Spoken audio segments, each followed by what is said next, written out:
dhawaaqa hubka noocyadiisa kala duwan ee aad daawanaysaanna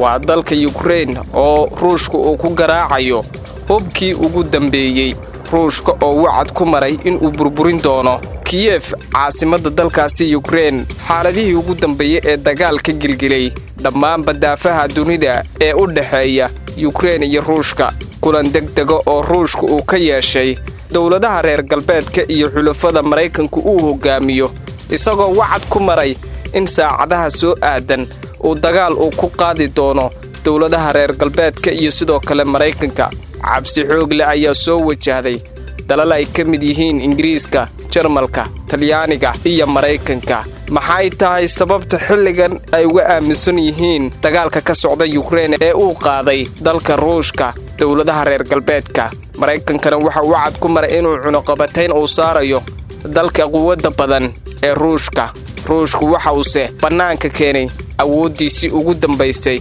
waxaana uu indhaha faraha ka geliyay dawlado badan oo aad looga cabsan jiray ma dagaalkii saddexaad ee adduunka waxyaabahaas oo dhan iyo xogo kaleba waxaad ku daawan doontaan warbixintan gaarka ee aan ku eegayno dagaalka ka socda dalkaasi Ukraine ee uu qaaday Ruushka halkani waa Somali Media Update alaaba waxaan soo gelinaa warbixino iyo sidoo kale wararkii ugu dambeeyay ee Soomaaliya iyo caalamkaba balse warbixinteenan maanta waxaan ku eegaynaa dagaalka soo laba kacleeyay Ruushka ayaana waxa uu ku dhawaaqay dagaal kale oo ku qaado dawladaha reer galbeedka xogayaha wasaaradda gaashaandhigga ee dalkaasi UK ayaa waxa uu sheegay in dagaalka Ukraine ka socda ee Ruushka uu qaaday ay Ruushka uga dhinteen ku dhawaada askar gaaraysa 450 askari oo halkaasi ku geeriyooday xogayahan ayaa waxa uu sheegay in ciidamada Ruushka ee dalkaasi looga dilay ku dhawaada ciidamo aad u fara badan Ruushku waa u fashilmay maxaa yeelay Putin waxa uu isu haystay xoreeye balse rabitaankiisa uma rumoobin ayuu yiri waxaana uu intaasi ku daray in ciidamada Ruushka ay ku hunguubeen qabashada agagida diyaaradaha ee ku taala waqooyiga magaalada Kiev ee caasimadda dalkaasi Ukraine muuqaalo baraha bulshada lagu baahiyay ayaa waxay muujinayaan in taangiyada Ruushka ay dhex mushaaxayaan wadooyinka waaweyn ee caasimadda dalkaasi Kiev waxaana la arkayaa taangiyada dalkaasi Ruushka oo gudaha u galay caasimadda Kiev ee dalkaasi Ukraine waxaana dadkii shacabka qaarkood iskaga barakaceen halkaasi wasaaradda gaashaandhigga Ruushka ayaa dhankeeda waxay xaqiijisay inay gudaha u galeen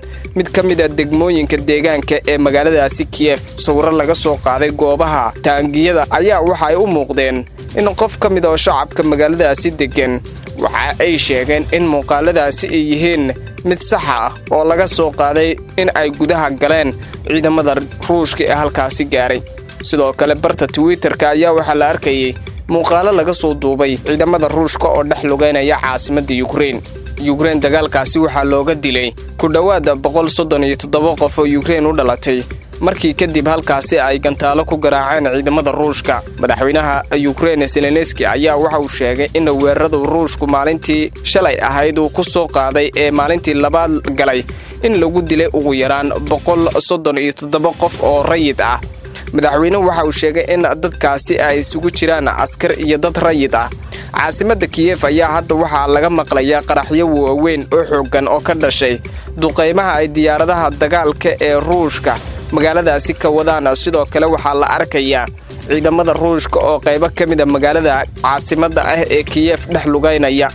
Ruushkana waxa uu sheegay in uu burburiyay diyaarado dagaal iyo taangiyo ay Ukraine leedahay halka ay Ukraine dhankeeda ay sheegtay in diyaarado dagaal oo Ruushku leeyahay ee caasimadda ku soo riday isla markaana dagaalka ay uga awood roonaatay ciidan badan oo Ruush ayaa waxay sheegeen inay dileen baraha bulshada ayaana waxa si weyn loogu baahiyay muuqaalo muujinaya qaraxyada dhacaya iyo sidoo kale burburka duqeynta ka dhalatay dagaalkaasi intii uu bilowday dagaalka Ukraine oo maalintii labaad galay ayaa si weyn waxa loo hadalhayaa askar ka tirsan ciidamada Ukraine ee ku sugnay jasiiradda Senica halkaas oo ay dagaal ka qaadi rabeen balse la qabtay 13 askari oo ku sugnaa jasiiraddaasi yar ee ku taala badda madow waxa ay diideen in ay isu dhiibaan markab dagaal oo ay leedahay jasiiradaasi kadib ciidamadii 13 ahaa ee jasiiradda ku sugnaa markii ay diideen in ay isdhiibaan waxaa lagu dhuftay gantaal sida ayayna ku dhinteen waxaana barta Twitterka lagu baahiyay cod dhanka markabka ka imaanaya oo askartaasi ugu baaqaya in ay isdhiibaan ka hor inta aan la dilin waxaan idinkula talinayaa in ay isdhiibtaan hubkana aad dhigtaan haddii kale rasaas ayaan idinku soo furaynaa ma imaqashaan ayuu leeyahay codka sarkaalka markabka imaanaya ee halkaasi laga maqlay madaxweynaha Ukraine Zelensky ayaa waxa uu askartaasi ku tilmaamay geesiyaal isaga oo sheegay in dhammaantooda abaalmarin geesiyaal dagaal lagu doonsiin doono dhanka kale madaxweynaha dalkaasi Ukraine ayaa waxa uu sheegay in dalkiisu uusan ka cabsanaynin Ruushka oo duulaan gardarrada ah ku soo qaaday isla markaana uu iska caabin doono madaxweynaha ayaa waxa uu fariin muuqaal oo mar kale u diray shacabka dalkaasi waxaana uu sheegay in uu diyaar garoobeen sidii ay dalkooda uga difaaci lahaayeen dalka gardarrada ku soo qaaday waxaana uu ugu yeeray cadowga aan naxariista lahayn militariga Ukraine ayaa saacadihii la soo dhaafay dhankooda waxa ay baahiyeen muuqaal muujinaya dagaal toos ah oo ka socda magaalada Sumy ee dalkaasi Ukraine inkastoo aysan gudaha u gelin magaalada dhammaanteed ciidamada Ruushka ee halkaasi galay balse sidoo kale ciidamada Ukraine ayaa waxa ay qarax ku burburiyeen buundin weyn oo soo gasha caasimadda Kiev ee dalkaasi Ukraine si aysan ciidamada Ruushka ee gudaha u galay wadankaasi aysan si isku mid ah ula wareegin caasimadda Kiev ayaa waxa loo hadalhayaa dagaalka u dhaxeeya Ukraine iyo Ruushka balse Ruushku waxa uu xilligan soo bandhigayaa quwada dheeriya kala hore saraakiisha Mareykanka ayaa waxay warbaahinta u sheegeen inay filayaan in caasimadda Ukraine ay ku dhacdo muddo 96 saacadood gudahooda gacanta ciidamada Ruushka ee shalay duulaanka ku galay wadankaasi sarkaal Mareykan ayaa shaaca ka qaaday in ciidamada Ruushka ay ku dhaqaaqeen dhanka Kiev qaybo kamidana ay qabsadeen ayagoo ujeedkoodu yahay in ay la wareegaan xarumaha dawladda ee dalkaasi Ukraine balse ciidamada Ukraine ay ka hortageen oo ay burburiyeen goobo muhiim ah oo ay soo galeen waxaana gudaha magaaladaasi lagu arkayaa taangiyo waaweyn oo ay leedahay dawladda Ruushka kuwaas oo dagaal ku soo qaaday ciidamada Ukraine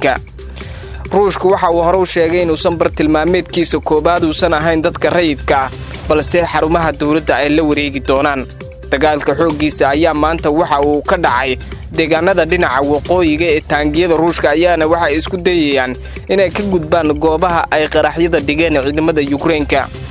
warar kale oo soo baxaya ayaa waxay sheegayaan in dawladda Mareykanka ay 700 oo askari ay u dirtay dalka Germany talaabadan ayaa waxa uu ku tilmaamay mid lagu dejinayo xiisadda halkaasi ka taagan wadamada xubnaha ka aanayta ee ka baqdin qaba in dagaalku uu sii faafo ayaa iyagana ciidamadoodii wada heegan galiyay madaxweynaha dalkaasi Ruushka ayaana madaxweynaha dalkaasi Ukraine waxa uu ugu baaqay in haddii wada hadal dhab ah la wada gelayo ay Ukraine dhexdhexaad ka noqoto wadamada ku bahoobay ururka NATO oo uu hormuud u yahay Mareykanka dhinaca kale waxa warar soo baxaya ay sheegayaan in madaxweynaha Ruushka uu dagaal xoogan uu ku soo qaaday wadamada reer galbeedka iyo Mareykanka xukuumadda Ruushka ayaana waxay ku dhawaaqday in Mareykanka iyo reer galbeedka ay ka argoosan doonto saacadaha soo aadan Moscow ayaa waxay wacad ku martay in dhibaatada dhaqaale ee Ruushka loogu hanjabay in ay kaligeeda ku ekaan doonin isla markaana talaabo reer galbeedka ay ka qoomameeyaan ay qaadi doonto sida ugu dhaqsiyaha badanna talaabadaasi ay u qaadi doonaan waxa hadda kulan degdeg oo dhowr saacadood qaadanaya uu socda golaha baarlamaanka dalkaasi sida ay warinayaan muuqaal baahiyaasha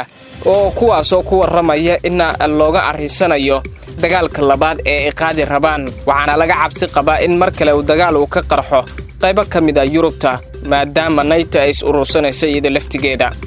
dhinaca kale xoogagga Ruushka ayaa waxa ay gudaha u galeen caasimadda dalkaasi Ukraine ee Kiev si gaar ah waqooyiga dalkaasi ayagoo buunda weyn oo ku taala waqooyiga Kievna ay qarxiyeen ciidamada Ukraine si aanay ugu fududaan askarta Ruushka in si dhaqsi ah ay gudaha u soo galaan caasimadda dalkaasi isla markaana ay la wareegaan waxaana si kastaba ha ahaatee wili socda dagaalka u dhaxeeya Ruushka iyo Ukraine madaxweynaha dalkaasi Ruushka wili waxa uu wacad ku marayaa inuu tallaabo kasta uu qaadi doono uu isaga libinta heli doono balse dawladaha reer galbeedka iyo sidoo kale Mareykanka ayaa ku goodinaya in ruushka tallaabo degdega laga qaadi doono. Dagaalkan uu qaaday ruushka ayaa markii si hore waxa uu ka bilowday kadib markii dawladda Ukraine ay ogolaatay in ay ku biirto dawladaha ku buhoobay NATO, taas oo uu ka xanaaqay waddanka ruushka isla markaana uu weerar toos ku qaaday. Si kastaba ahaatee dagaalkan u dhaxeeya Ukraine iyo ruushka ayaa waxa uu saameyn ballaaran uu ku yeelanayaa wadamada reer galbeedka, taas oo saameynta ugu weyn ay uga imaanayso dhanka dhaqaalaha iyo isku kala gooshida wadamadaasi maadaama ay yihiin xuduudo isku wada dhow dhammaantood. Saacadaha soo socda wixii ku soo kordhay ee warara barnaamijyadeena wararkeena dambe ayaad saaxiibayaal ku daawan doontaan. Tani kulanti dambe nabadgelyo, balse intaanan muuqaalka ka bixin marka hore subscribe noo saar channelka oo sii share gareeya waxyaabaha halkan aan soo gelino. Mahadsanidin.